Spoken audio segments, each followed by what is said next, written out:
कितने बड़े थे आप जब वो इंसिडेंट हुआ और क्या इंसिडेंट था और क्यों था? वो लड़का 35 साल का था, मैं 13 साल की थी उस टाइम। मैं स्कूल पढ़ने जाती थी, तो वो लड़का हमेशा मुझे बदतमीज़ी करता रहता था। जैसे मैं रास्ते से जा रही हूँ, कभी मेरा हाथ पकड़ रहा है, कभी मेरा कुछ कर रहे हैं। तो इसी बदतमीज़ी को मैंने अपनी मम्मा को बोला, तो मेरी मम्मी ने उस लड़के को डाँटा कि इसी बात पे आके उसने मेरे ऊपर एसिड फेंक के वो भाग गया। Hello and welcome to the Sunday Monday show. हमने एसिड अटैक्स के बारे में तो सुना ही है। एसिड अटैक्स में विमेन के चेहरे पर एसिड फेंककर उनका चेहरा बिगाड़ने की कोशिश की जाती है, किसी न किसी रंजिश की वजह से। ऐसी ही एक एसिड अटैक सर्वाइवर से बात करने के लिए हम पहुंचे यूपी के शहर आगरा, जहां मिली हमें हमारी आज की गेस्ट डॉली जी। डॉली खुद एक एसिड अटैक सर्वाइवर हैं और आगरा के शीरोज़ हैंगआउट कैफ़े में काम करती हैं। शीरोज़ हैंगआउट कैफ़े एक कैफ़े है जो कि एक एनजीओ द्वारा चलाया जाता है और एसिड अटैक सर्वाइवर्स की मदद करता है। आज के इस एपिसोड में हम जानेंगे शीरोज़ हैंगआउट कैफ़े के बारे में और डॉली जी की पर्सनल लाइफ के बारे में। Enjoy the show.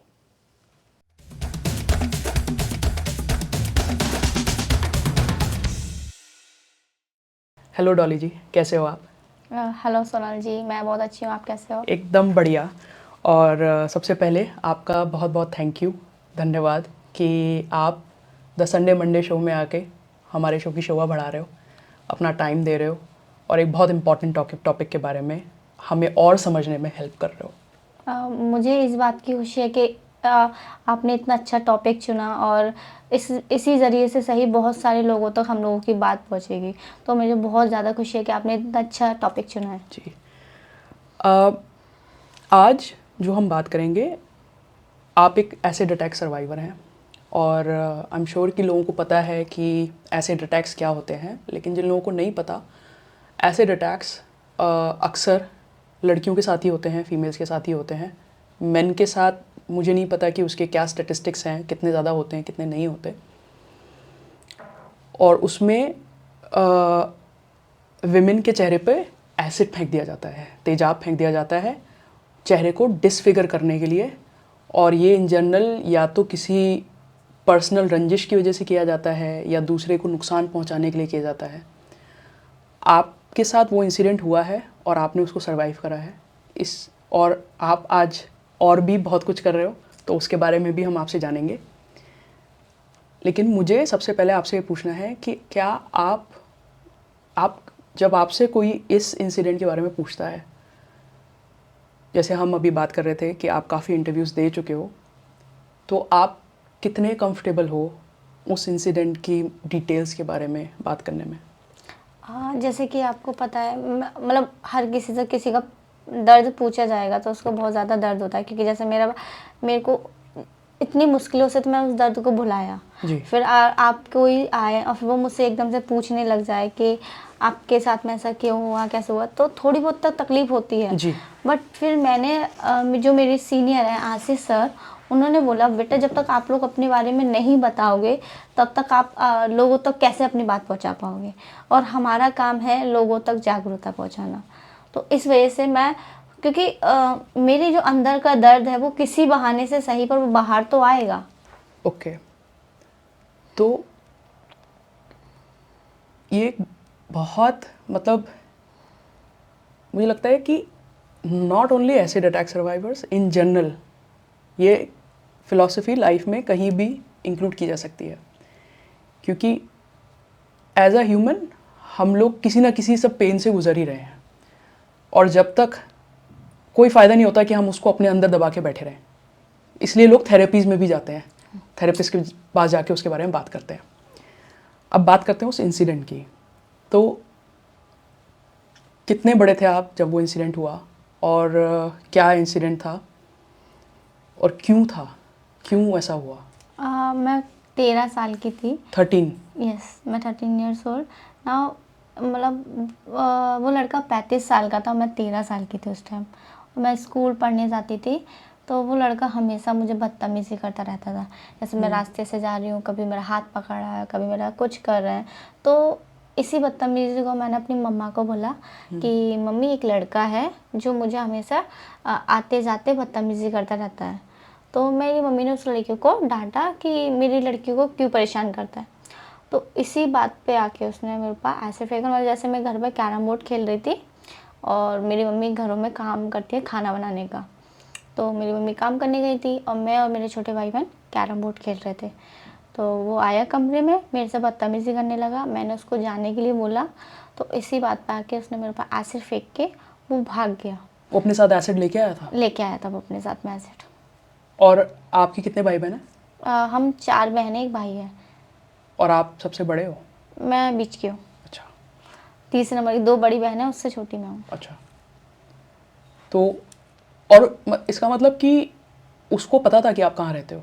जी, क्योंकि वो मेरे घर से थोड़ी दूर पे ही रहता था, एक गली छोड़ के, मतलब। अच्छा, काइंड ऑफ पड़ोसी था आपका? हाँ, पड़ोसी। अच्छा।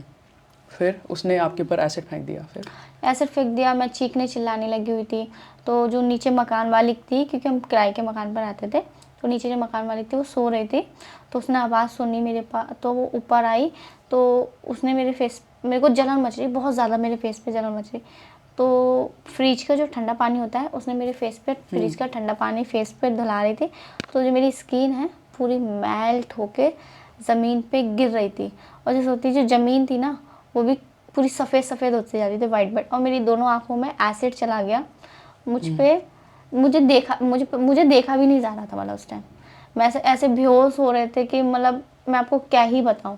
तो फिर जो पड़ोसी और भी लोग थे, वो सब लोग कोई कुछ बोल रहा, कोई कुछ बोल रहा। तो मेरा भाई जल्दी भाग के मम्मी को बुलाने गया। फिर मेरा भाई मम्मी को बुला के लेकर आई, मम्मी आई मेरी। फिर मेरी मम्मी ने हॉस्पिटल लेके गई मुझे, कौन सा, इमरजेंसी हॉस्पिटल। क्योंकि पहले जीजी नर्सिंग होम में लेके गई थी मुझे। फिर उन्होंने बोला कि पुलिस केस है तो आप कंप्लेंट करवा लीजिए, फिर उसके बाद में हम भर्ती कर लेंगे बेटी को। तो फिर मेरे को एफआईआर दर्ज कराई, फिर मुझे इमरजेंसी में भर्ती कराया। मतलब राइट अवे आपका ट्रीटमेंट शुरू नहीं हुआ? नहीं। बट जीजी नर्सिंग होम में डॉक्टर थे, वो बहुत ज़्यादा अच्छे थे। उन्होंने उसी टाइम, मतलब बोलो एफआईआर करने की बोली, पर उन्होंने क्या करा, मेरे साथ में मेरी दोनों आँखों में एसिड चला गया था। तो उन्होंने ग्लूकोज की बोतल होती है ना, उससे मेरी दोनों आँख धुला दी। बाद में ट्रीटमेंट चलेगा, एफआई होगी वो बाद में होगी। बट उन्होंने क्या करा, मेरी पहले चेहरे पे क्रीम लगा दी, आँखों को आई ड्रॉप्स उससे धुला दिया, ड्रॉप डाल दी, मतलब आँखों को मेरी बिल्कुल सेफ कर दिया उन्होंने। तो डॉक्टर बोला एफआईआर करवा लीजिए। मैंने फिर मेरी मम्मी एफआईआर के लिए फिर हॉस्पिटल, कौन सा हॉस्पिटल, जीजी नर्सिंग होम से फिर हम इतनी दूर गई थी, थाने हरि पर्वत थाने गई। वहाँ से फिर एफआईआर दर्ज करवाई। फिर वहाँ से एफआईआर दर्ज करवा के वहाँ से फिर एक कस्टमर हमारी मम्मी के साथ में गई, लेडी लाल में। वो इमरजेंसी है ना लेडी लाल के पास में, इमरजेंसी में, पुरानी इमरजेंसी साइड जो। मेरे को तो होश भी नहीं था उस टाइम क्या चल रहा है क्या नहीं चल रहा है, क्योंकि मैं एक तरह से बेहोश की हालत में थी। मुझे जब थोड़ा समय आया तब मम्मी ने मुझे बताया, तब मुझे डॉक्टर के नाम, हॉस्पिटल का नाम, सब कुछ मुझे बाद में पता चला। उस टाइम तो मुझे कुछ भी नहीं दिख रहा था, बस खाली मैं ऐसे बेहोश थी। तो फिर मुझे इमरजेंसी में भर्ती कराया। वहाँ पे बिल्कुल भी ट्रीटमेंट नहीं हो रहा था मेरा। इमरजेंसी में? जी, इमरजेंसी में इतना बेकार हालत थी मेरी, बहुत ज़्यादा। तो वहाँ पे मुझे सबसे ऊपर वाला वार्ड दे दिया, गंदा सा, जहाँ पे कोई डॉक्टर नहीं आ रहा था, कोई भी नहीं आ रहा था वहाँ पे, बोतल चढ़ाने के लिए भी कोई नहीं। और वहाँ पे मेरी हालत और ज़्यादा ख़राब होती जा रही। तो जो मेरे रिश्तेदार थे उन्होंने बोला यहाँ से निकाल ले मम्मी से, कि यहाँ से अपनी बेटी को निकाल ले, वरना तेरी बेटी यहाँ पे नहीं रह पाएगी। तो मम्मी ने फिर सोचा क्या करा। फिर दोबारा से जीजी नर्सिंग होम में मेरी मम्मी ने उनको फ़ोन किया, सर को, कि ऐसे ऐसे सर हमारी बेटी की तबीयत ज़्यादा ख़राब हो रही है, तो हम कहाँ पे लेके जाएं। तो जो जीजी नर्सिंग होम में जो डॉक्टर थे, डीसी गोयल सर, उन्होंने तुरंत मेरी मम्मी को बोला कि लेके आ सकते हो अपनी बेटी को, जब एफआईआर होगी कोई प्रॉब्लम नहीं है। तो फिर मेरी मम्मी जी नर्सिंग में भर्ती कराया। वहाँ पे मेरा अच्छे से इलाज चला और वहाँ पे 20 दिन तक समथिंग मैं हॉस्पिटल में रही। डॉक्टर बोले कि मम्मी से कि हर एक दिन में छोड़ के 2 दिन छोड़ के इनको ड्रेसिंग के लिए लेके आते रहना। तो फिर मैं 2 दिन छोड़ के 1 दिन छोड़ के डॉक्टर के पास सफाई, मतलब ड्रेसिंग के लिए जाती रहती थी। जब मैं फ़र्स्ट टाइम अपने घर पे गई थी तो मेरा मम्मी से एक क्वेश्चन पूछा, मम्मी मुझे शीशा दिखा दीजिए। तो मम्मी बोली क्यों, क्या करेगी इसी से देख के, तू बहुत सुंदर है। मैंने बोला नहीं मम्मी, मेरा चेहरा बहुत ज़्यादा भारी भारी सा लग रहा है, कुछ अजीब सा लग रहा है मेरे फेस पे, तो मुझे अपना फेस देखना है। तो मेरी मम्मी ने बोला कि नहीं तू क्या करेगी देख के, बहुत अच्छी है, बहुत सुंदर लग रही है, मैं तेरा बहुत सही अच्छे से इलाज करा दूँगी। मैं फिर भी नहीं मानी, तो मेरी मम्मी ने मुझे चेहरा नहीं दिखाया। तो मैं वॉशरूम करने जा रही थी, तो जो स्टील की ट्रे होती है उसमें मैंने अपना चेहरा देख लिया, और देख के जो मैं इतनी देर रोने लगी, चीख रही थी। तो मेरी मम्मी बोल रही क्या हो गया क्या हो गया। मैंने कहा मम्मी मेरा फेस पूरा ख़राब हो गया, अब मुझसे कोई बात नहीं करेगा, मैं क्या करूँ। तो मेरी मम्मी बोली बेटा मैं तेरा इलाज करा दूँगी हॉस्पिटल में, बेस्ट हॉस्पिटल तेरे लिए देखूँगी, तेरी सर्जरी करा दूँगी। उस टाइम कोई मूवी थी रेखा की, जो जिसमें जो मगरमच्छ उसका चेहरा खा जाता है तो उसका सर्जरी होती है, और वो वाली मूवी का मम्मी ने बोला। मैं भी बोला हाँ हाँ ठीक है ठीक है ठीक है, मतलब क्योंकि मम्मी मेरी बातों को सुन के और ज़्यादा रो रही थी।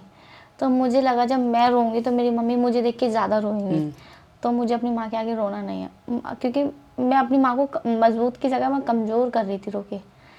तो मैं उस टाइम में नहीं, मम्मी के आगे नहीं रो रही थी। बट मैं जब रूम में अकेले होती थी मैं बहुत ज़्यादा रोती थी, क्योंकि कहते हैं ना सामने वाले के आगे कितना भी मजबूत बन जाए, बट अकेले होते हैं तब आपको अपनी कमज़ोरी का एहसास होता है। तो मैं कमरे में हमेशा रोती रहती थी, बैठी रहती थी, और मैं घर से बाहर नहीं जाती थी। मैं पूरे घर में सबसे ज़्यादा चुलबुली लड़की मैं ही थी। हाँ, मैं इतनी मस्ती करती थी, और अटैक के बाद में एक मैं पूरी दुनिया मेरी एक तरह से रुक सी गई थी, कहीं नहीं जाती थी, घर में बंद रहती थी। कोई रिश्तेदार आता था दूर चली जाती थी, उनसे बैठ मतलब उन लोगों के पास में जाती नहीं, वो लोग नीचे बैठते तो मैं छत पे चले जाती थी, वो ऊपर रहते थे मैं नीचे बैठ जाती थी। मतलब उन लोगों के आगे आती नहीं थी मैं, डर के मारे शर्म आती थी मुझे कि मेरा कोई कुछ ना बोले। तो अब मेरी मम्मी बोलती थी बेटा बाहर जाया कर, ऐसा हो गया तो अब जी थोड़ी ना तू ज़िंदगी अपनी ख़त्म कर देगी। मैं नहीं जाती थी। फिर मुझे 2015 में सरोज हैंग आउट कैफ़े के बारे में मेरी मम्मी ने जहाँ काम करती थी उन्होंने न्यूज़पेपर में देखा कि एक सरोज हैंग आउट कैफ़े खुला है जिसमें एस्थेटिक लड़कियाँ काम करती हैं। शिरोज़ के बारे में थोड़ी सी बात करेंगे, लेकिन मुझे थोड़ा सा और बात करना है कि जब आप 13 साल के थे तब तो आपके फ्रेंड्स वगैरह होते होंगे, तो उनसे भी आपकी बातचीत बंद हो गई थी बिल्कुल? मेरे सारे फ्रेंड मतलब स्कूल के थे, और जो मेरे घर के पास के थे वो लोग तो नहीं आते थे, बट जो नीचे मकान वाले की बेटी थी और जो मेरे बगल में एक और रहती थी वो सब लोग मेरे पास में रहते थे। और सब लोग बोलते थे कि कोई बात नहीं तू खेल मेरे साथ में, तू मेरे साथ। पर मुझे खेलना पसंद नहीं होता था। वो मेरे संग में आके बैठे रहते थे पूरा पूरा दिन, मेरे से कैरम बोर्ड लेके आते थे, कुछ भी कहते मुझे हंसाने की पूरी कोशिश करते, बट मैं उनके संग में रहती थी तो 2 पल के लिए थोड़ा खुश हो जाती थी, बट फिर बाद में फिर रोने लग जाते थे। और जो वो जिस बंदे ने आपके ऊपर अटैक किया था उसको सज़ा हुई? हाँ, उसको फिर 8 जुलाई को उसको पकड़ लिया, मतलब 5 जुलाई को मेरे ऊपर अटैक हुआ था और 8 जुलाई को उसको पकड़ लिया 3 या 4 दिन के अंदर अंदर। और उसके बाद में तारीख चल रही थी कोर्ट में। जब मैं फ़र्स्ट टाइम गई थी तो पूरे चेहरे पे ऐसे मेरे जख्म थे, तो पर जो जज थे उन्होंने बोला लड़कियों को लेके आओ। तो मैं जब फर्स्ट टाइम गई तो मैं पूरे चेहरे पे जख्म थे, तो मैं जज के सामने गई। तो अब वो पूछ रहे थे किसने आपके ऊपर एसिड डाला। तो मेरे को ढंग से दिखाई नहीं दे रहा क्योंकि मेरी आंखें सूजी हैं, मेरा चेहरा सूजा है, मेरे को तो बहुत ज़्यादा प्रॉब्लम हो रही थी। बट जज भी बहुत अच्छे थे, वकील भी बहुत अच्छे थे। तो उन्होंने क्या कहते हैं उसको, जो लड़के थे 5-6, उसका वकील ज़्यादा थोड़ा स्मार्ट बन रहा था कि 5-6 लड़के एक जैसे खड़े कर दिए कि मैं पहचान ना पाऊँ, क्योंकि मेरे चेहरे के पे तो जख्म हो रहे थे। बट मेरे वकील ने बोला जज साहब से मैं इनको पास ले जाएगी ना, पास दिखा के जब पहचान पाएगी। तो मेरे को ले गए, मैंने बोला इस लड़की ने डाला है। तो मेरा जब पक्का आपने इसी ने डाला है, मैंने बोला जी। तो फिर मेरे को ऐसा पूछा फिर कैसे डाला कैसे फेंका, मतलब ऐसा होता है ना वकीलों का काम होता है आपको घुमाने का, बट मुझे तो पता है ना मेरे ऊपर किसने एसिड डाला है किसने नहीं डाला है। तो मैंने जो बात थी मैंने सही से बताई और मेरे को फिर बेहोश हो गई वहाँ पे, क्योंकि मेरे अंदर बहुत ज़्यादा वीकनेस थी। तो मैं चक्कर खा के वहीं गिर गई। कितना टाइम? अच्छा 3-4 दिन बाद ही पूछा ये आपसे ना? नहीं मतलब 2-3 महीने बाद, मतलब गई थी मेरे, क्योंकि मेरा पूरे चेहरे पर जख्म थे। हमारे 8-9 महीने तक हमारे जख्म रहते ही रहते हैं, सही नहीं होते हैं, क्योंकि जब पूरा स्किन से हटती है फिर सुकड़ती है फिर स्किन हटती है, मतलब पूरा ऐसा पपड़ी पपड़ी से पड़ जाता है पूरा फेस पे हमारे पे, ऐसा वाला। तो इस वजह से मेरे को वहाँ पे बेहोश हो गई। फिर मेरे को डॉक्टर वो उन्होंने जो जज थे उन्होंने बोला कि बेटी को बैठा दो, आगे से मत लेके आना, ज़रूरत पड़ेगी तो हम बुला लेंगे। तो मुझे जज ने बहुत सपोर्ट किया, क्योंकि उस टाइम मैं बहुत छोटी थी, 13 साल की। तो सब लोग कहते थे बच्ची की क्या गलती थी। तो फिर उसको सज़ा हो गई? हाँ, उसको 2016 में उसको लाइफ टाइम की सज़ा हो गई। द संडे मंडे शो के इस एपिसोड को देखने के लिए आपका बहुत बहुत शुक्रिया, और उम्मीद करते हैं कि आज आपको इस एपिसोड से कोई नई जानकारी मिली होगी। इस शो को अपने फ्रेंड्स एंड फैमिली के साथ शेयर कीजिए।